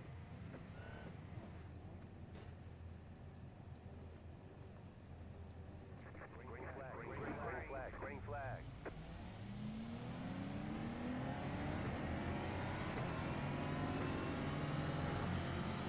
I apologize in advance for smashing into you.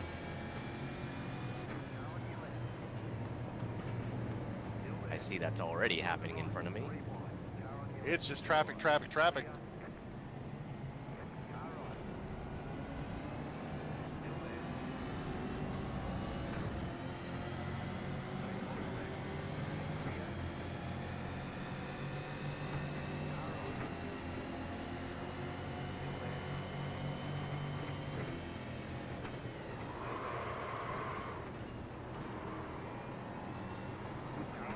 Why is there a car there?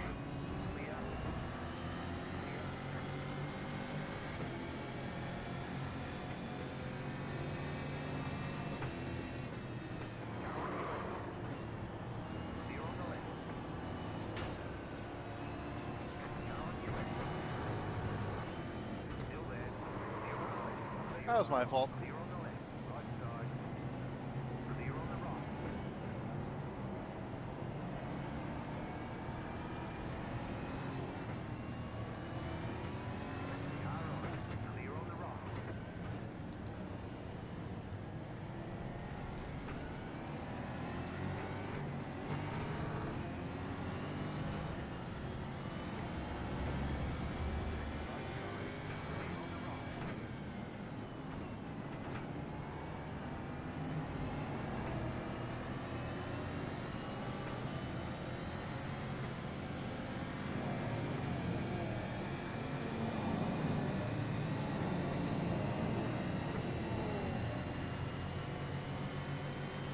Apparently that's the sanctioned line.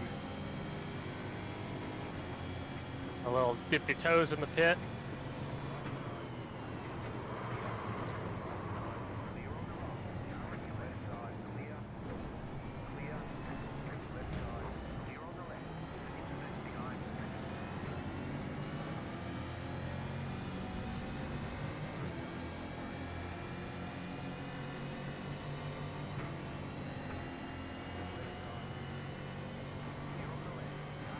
Oh, we got one good lap in. You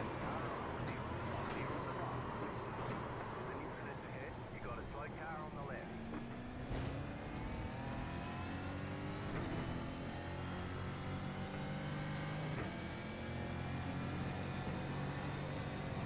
Felt competitive.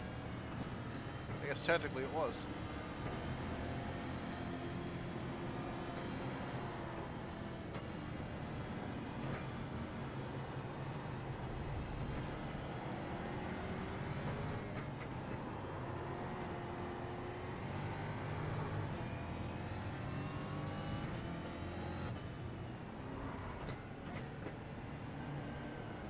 Man, you cannot bork the series for the entry to that series.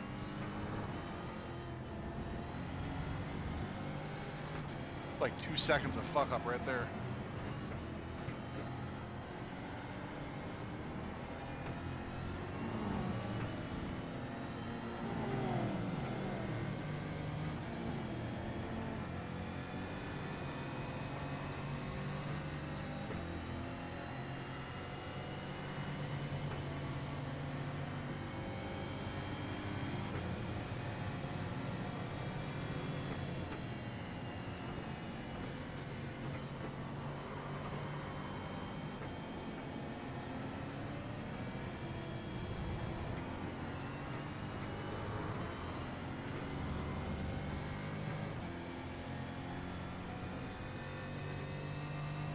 that story is don't lock up the brakes.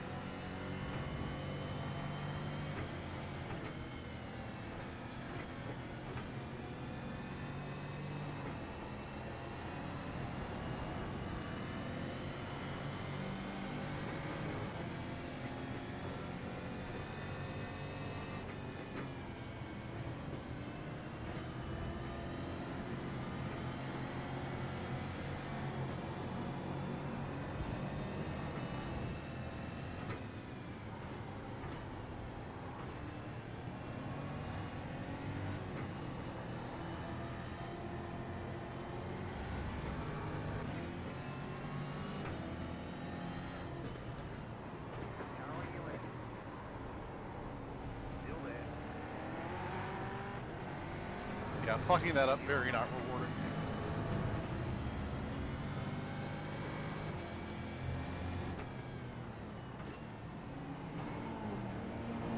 So that's the section where the money's made.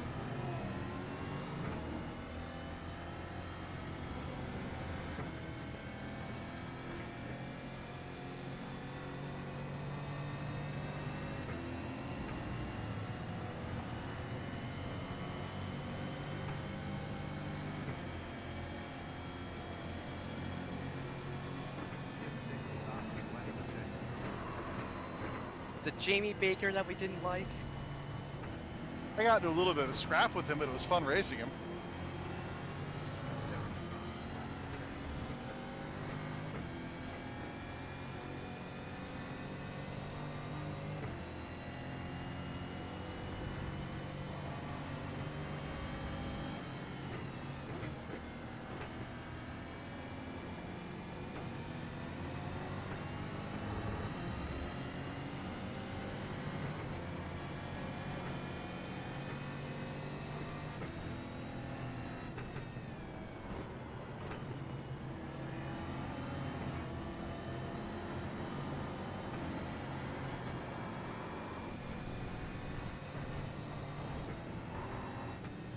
Count the course. You've got to slow down and give up that time. Count the course. You've got to slow down and give up that time.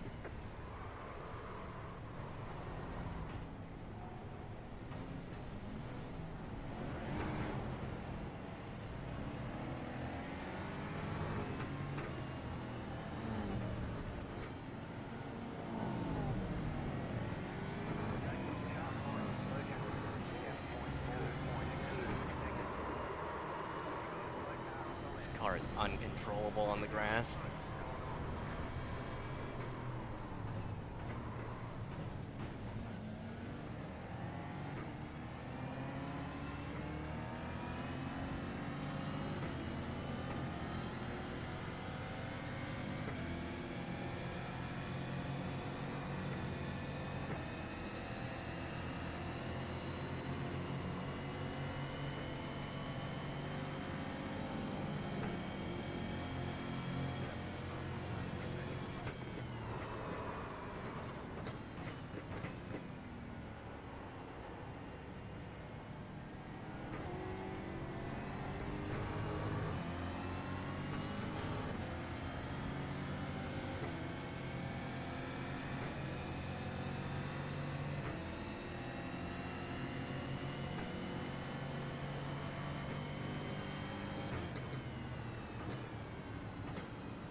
You were holding on there for a while, buddy. Yeah, I don't know why it gave out on that corner. I wasn't even going fast.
leader's pace is bonkers. I'm like 5 seconds off.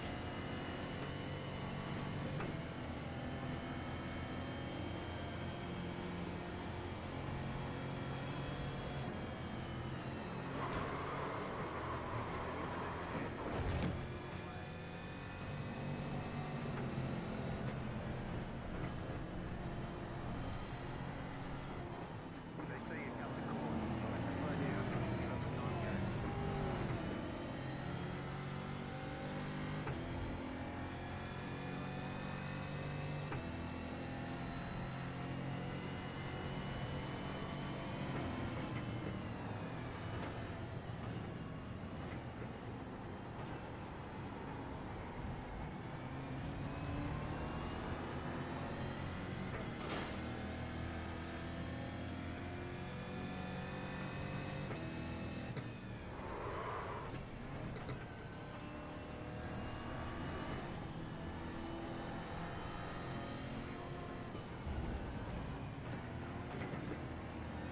Strangely enough, that didn't cost me anything.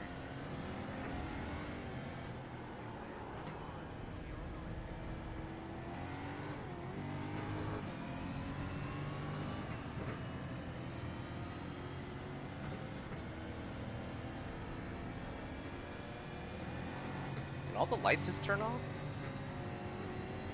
Is that what that was? What the hell? That's kind of scary. Yeah, all the lights around the track. Yeah. Now the hunters come out for us.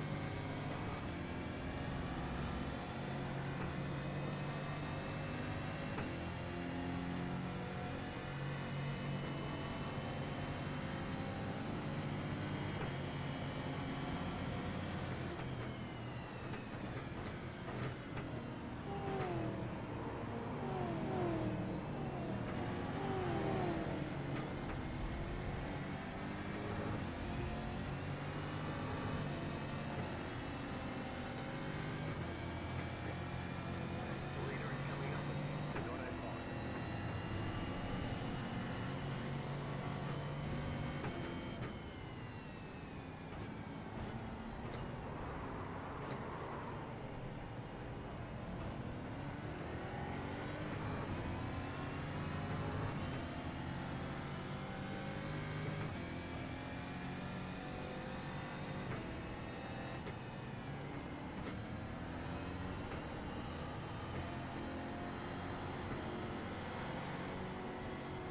This is kind of surreal.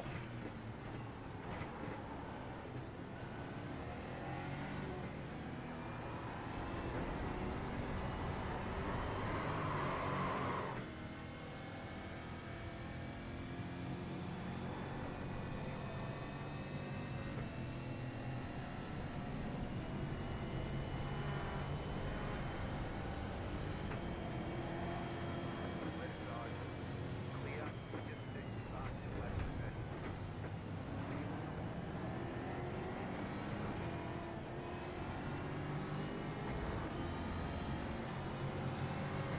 It's kind of eerie how all of a sudden there's just buildings and grandstands full of people. And no cell phones.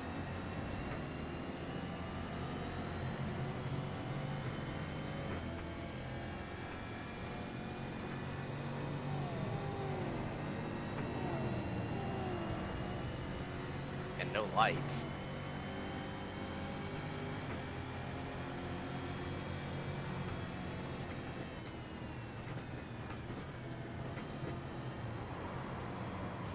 Car on your left. Clear on the left.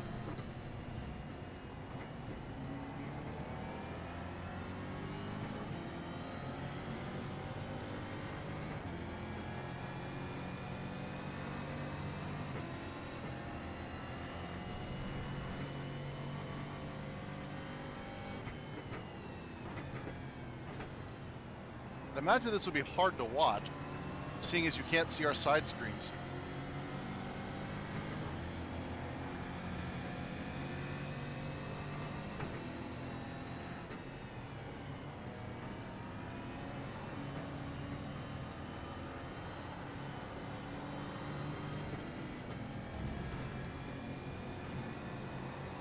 3 minutes.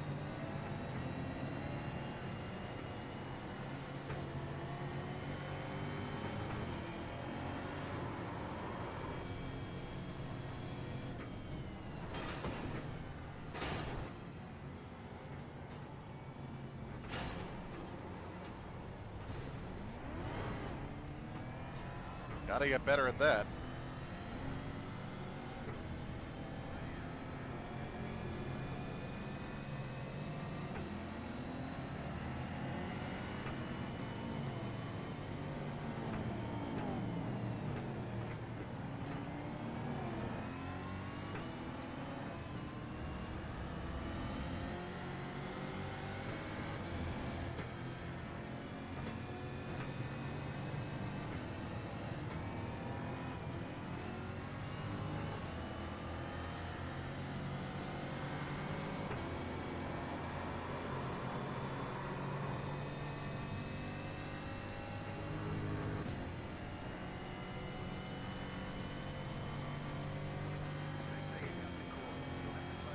Oh, did I cut the course?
I think I just saw the leader go by.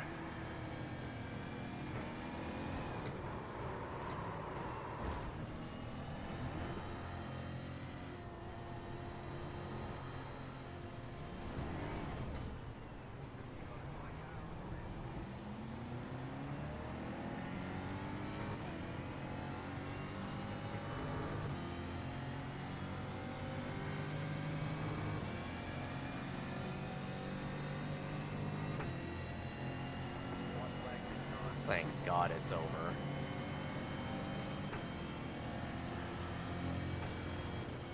I have the privilege of doing one more.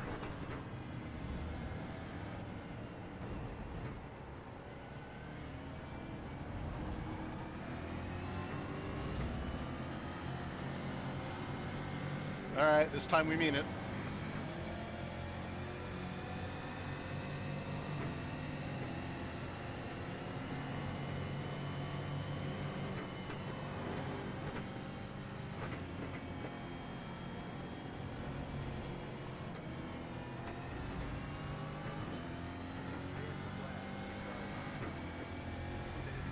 Oh, never mind. I was getting my game face on for nothing. Guess how many times I've been off track? 19. 33. Duffy. You can just say you want to do off-road. I think I might be more of a rally driver. Well, we came here to learn, and we learned.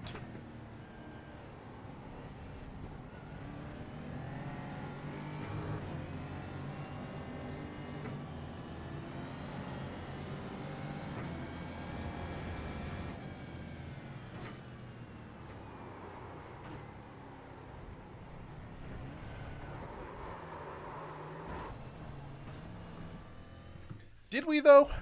Did we learn anything? Did we learn anything at all? All right. Well, that's all the time we have for Tonight We Race. Shout out to our excellent drivers and our excellent lack of co-host tonight. For some reason, I'm on the Wednesday script right now. Point being, this was the final Saturday of season 1. Thank you so much for coming out and seeing the amateur hour stuff that we do here.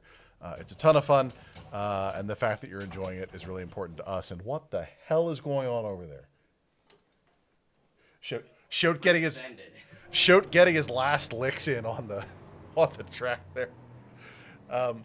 Tonight We Race is a community activity. We play as a community, we talk as a community, and we frequently source our content from the community. That means that we want to hear from you. And the best place to do that is, of course, our Discord, linked in the About section of this channel, or if you're watching this on YouTube on the VOD, somewhere in our About page. If you can keep your nose clean on the track and your language clean around the kids, we'd love to have you add your wheels to ours during cold open race races, and the Discord is, of course, where you get that information. I'm actually both physically and mentally exhausted right now, so I apologize for running on. You may have noticed that we have these racing pods here, and occasionally they are empty.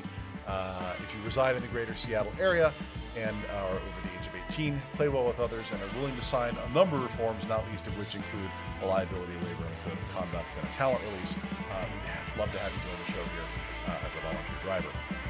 Again, this is the last Saturday. Please come out for Tuesday and Wednesday nights as we finish up the last of the Tuesday and Wednesday weeks. Put the rest of this season to bed, and then we go into development for season 2 over the holidays and come back swinging. Most likely in January with all new something. We don't know yet. I guess that's the point. We don't know. In any event, we are out. Thank you, everyone. Good night. Thank you, gentlemen. Have a beer. That was a lot. What a monster. Absolute monster.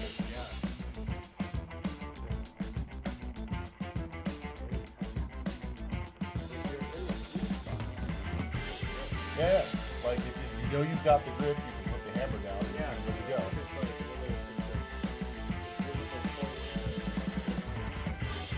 Am I drifting? I'm drifting. I'm very drifting.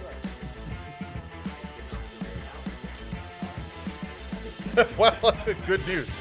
You'll never have to drive it again.